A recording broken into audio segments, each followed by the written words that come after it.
बेहतरीन नक्काशी, भव्य परिसर और मनमोहक सुंदरता, प्रभु श्री राम का ये नया धाम अयोध्या में बनकर लगभग तैयार हो चुका है। आज राम मंदिर निर्माण की एक्सक्लूसिव तस्वीरें सामने आई है। जनवरी में प्रधानमंत्री नरेंद्र मोदी प्राण प्रतिष्ठा कार्यक्रम में शिरकत करने आएंगे, तो वहीं सीएम योगी आदित्यनाथ ने आह्वान किया है कि इस बार दीपोत्सव तब तक मनाया जाए जब तक प्रभु अपने धाम में विराजमान न हो जाए।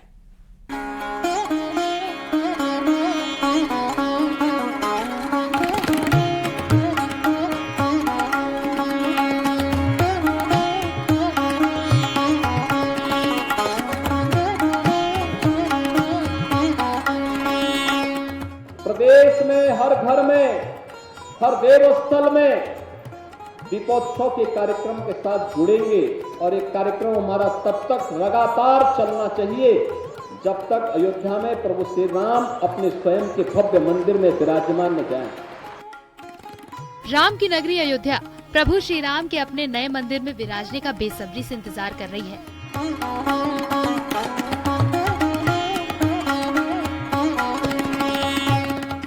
सैकड़ों बरसों का इंतजार अब बस खत्म होने वाला है और अयोध्या में राम मंदिर की प्राण प्रतिष्ठा के कार्यक्रम की तैयारी तेज हो चली है।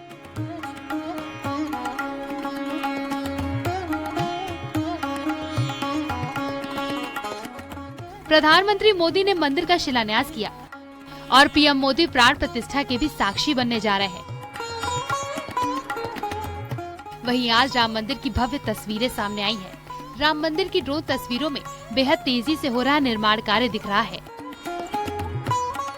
और फर्स्ट फ्लोर का काम पूरा हो चुका है। भगवान रामलला का भव्य मंदिर बनकर तैयार हो चुका है।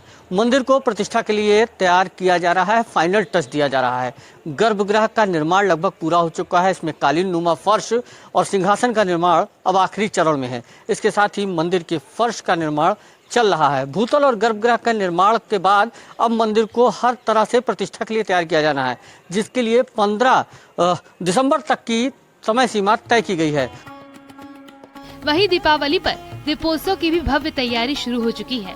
रामनगरी अयोध्या को वैश्विक पहचान देने वाला दीपोत्सव इस बार न सिर्फ बेहद भव्य होगा बल्कि कई मायनों में खास भी होगा।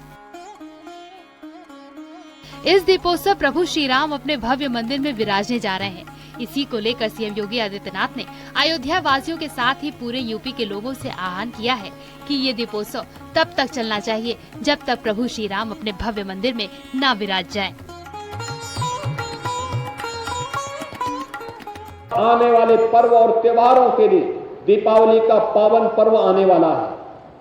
दीपावली इस वर्ष की एक बहुत हम सब के लिए शुभ दीपावली होगी, क्योंकि दीपावली के दिन से हम लोग प्रदेश में हर घर में, हर देवस्थल में दीपोत्सव के कार्यक्रम के साथ जुड़ेंगे और एक कार्यक्रम हमारा तब तक लगातार चलना चाहिए जब तक अयोध्या में प्रभु श्री राम अपने स्वयं के भव्य मंदिर में विराजमान न जाएं। इस दिवाली न सिर्फ प्रभु श्री राम अपने दिव्य और भव्य मंदिर में विराजेंगे, बल्कि ये दीपोत्सव लंबे वक्त से अपने प्रभु का इंतजार कर रहे राम भक्तों के लिए भी खास होने जा रहा है।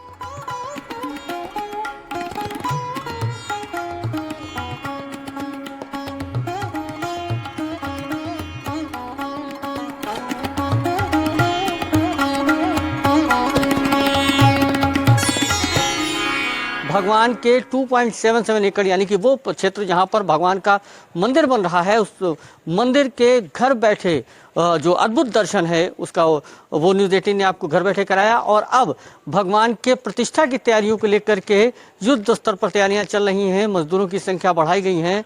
आराध्य 22 जनवरी 2024 को भव्य मंदिर में विराजमान होंगे और उसके पहले मंदिर में भगवान के प्रतिष्ठा से पूर्व तमाम अन्य जरूरी मूलभूत सुविधाओं को बढ़ाया जा रहा है। अयोध्या से न्यूज़ 18 के लिए निमित गोस्वामी।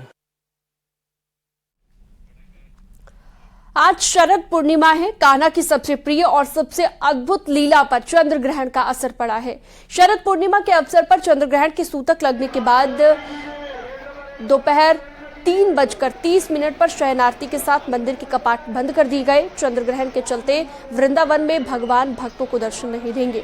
हालांकि वृंदावन में भक्तों का सैलाब सुबह से ही उमड़ा रहा। मंदिर को सफेद गुब्बारों और सफेद कपड़ों से सजाया गया था।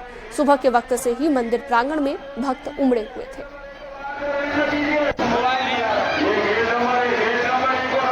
जी नहीं, आज वह दर्शन देखने को नहीं मिलेंगे, क्योंकि जैसा कि मैंने आपको अभी बताया कि इस वर्ष जो है चंद्र ग्रहण है और शाम को 4:05 पर सूतक प्रारंभ हो जाएंगे। यानी कि जो जूनियर जज डिवीज़न मथुरा के द्वारा समय निर्धारित किया गया है उसमें 3:30 बजे रात्रि की सेवा वाला सेवा करके निज महल से निकल जाएगा। उसके बाद बिहारी जी महाराज की सेवा अगले दिन अपने नियम अनुसार अपनी पद्धति से की जाएगी।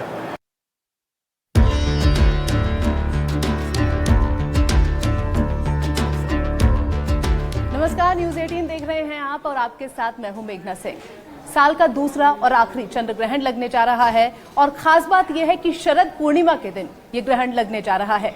आपके जीवन पर इसका क्या प्रभाव होगा, देश दुनिया पर इसका क्या प्रभाव होगा, राशियों पर इसका क्या प्रभाव होगा, ये सब बताने के लिए हमारे साथ मौजूद हैं ज्योतिषाचार्य डॉक्टर नीति शर्मा और ज्योतिषाचार्य डॉक्टर पूजा भाटिया। नीति जी, पहला सवाल आपसे, शरद पूर्णिमा के दिन ग्रहण है, शुभ है या अशुभ है? देखिए, ग्रहण जो चंद्र ग्रहण लगता है वो हमेशा पूर्णिमा तिथि को लगता है और सूर्य ग्रहण जब भी लगता है वो अमावस्या को लगता है। शरद पूर्णिमा बहुत ही शुभ दिन माना जाता है। इस दिन माँ लक्ष्मी का प्राकट्य दिवस हुआ था। इस दिन जो चंद्रमा है वो अपनी 16 कलाओं से संपूर्ण होता है और पृथ्वी के बहुत ही नज़दीक होता है, जिसकी वजह से वो अमृत की धारा पृथ्वी पर भेजता है। तो पूर्णिमा और उसके ऊपर भी शरद पूर्णिमा लक्ष्मी प्राप्ति के लिए और सिद्धि के लिए, शुभता के लिए बहुत ही उत्तम ग्रहों का योग माना जाता है। लेकिन इस बार इस दिन चंद्र ग्रहण लग रहा है। आज के दिन चंद्रमा जो है वो अश्विनी नक्षत्र मेष राशि में ये ग्रहण लग रहा है। राहु भी इस समय अश्विनी नक्षत्र में है और मेष राशि सबसे ज्यादा प्रभावित होने वाली है। मूलतः कोई भी ग्रहण शुभ नहीं होता है और इस बार क्योंकि ये मेष राशि अश्विनी नक्षत्र में लग रहा है, हम देख रहे हैं कि विश्व में समय वॉर की स्थिति बनी हुई है।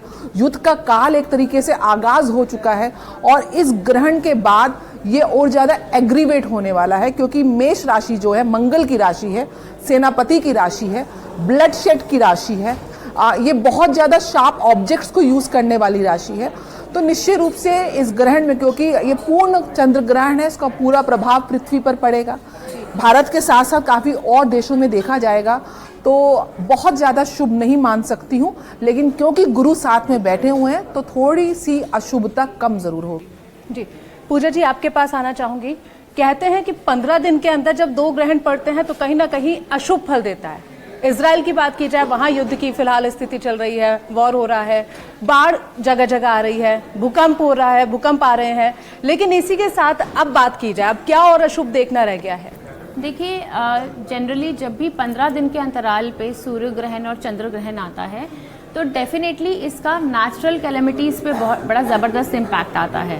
तो नेचुरल कैलेमिटीज़ हम एक्सपेक्ट कर सकते हैं कि कहीं तो बहुत भीषण वर्षा होएगी, बाढ़ की स्थितियाँ बनेगी, कहीं एक्सट्रीम अकाल पड़ेगा।